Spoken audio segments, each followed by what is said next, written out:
idol. Merienda mo tayo. At tayo magsisibak ng kahoy. Maya-maya.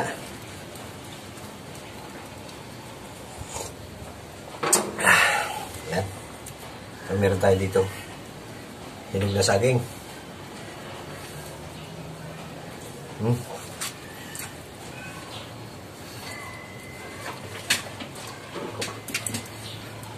Daga.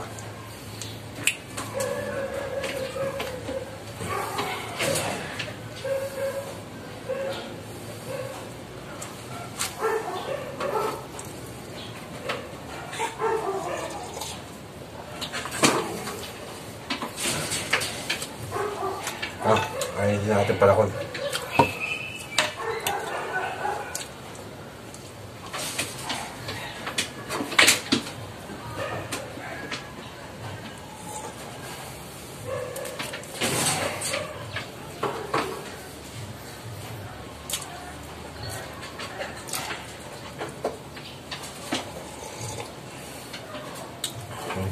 Gawin natin yan mamaya. Ayun.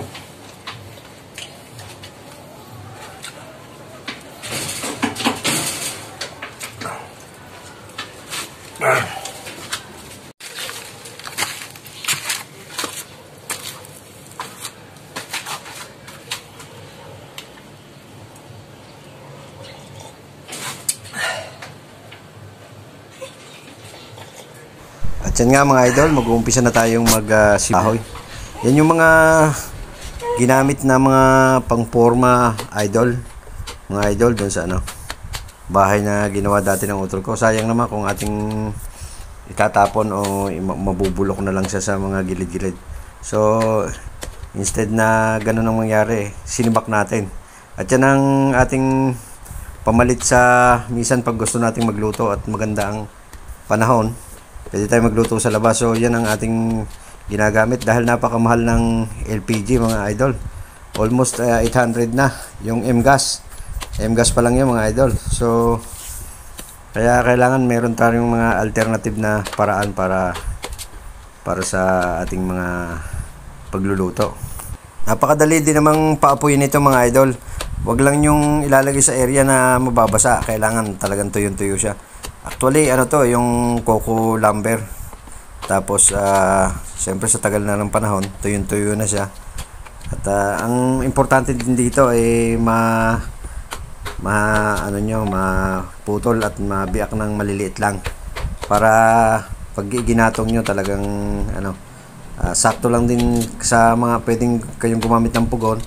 Anyway, kung gagamit naman kayo ng hindi pugon, yung ginagatungan talaga na parang kalan lang na may bakal, pwede nyo nang irekta yan na siguro mga putulin nyo na lang ng mga mga isang pie.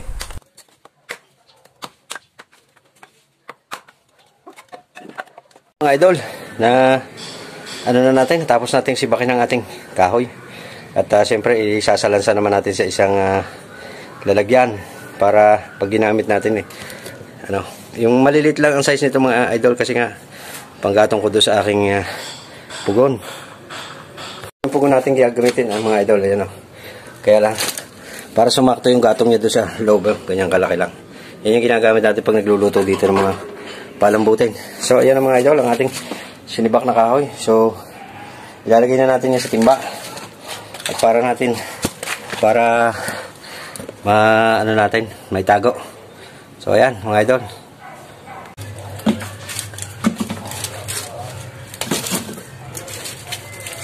naka isang timba na tayo. Tapos ito ilalagay pa natin sa isang timba. So ayan, para itago na natin. Wait lang. So ayan mga idol, nakatatlong timba tayo ng kahoy natin sinibak. So hanggang dyan na lang mga idol. Maraming salamat.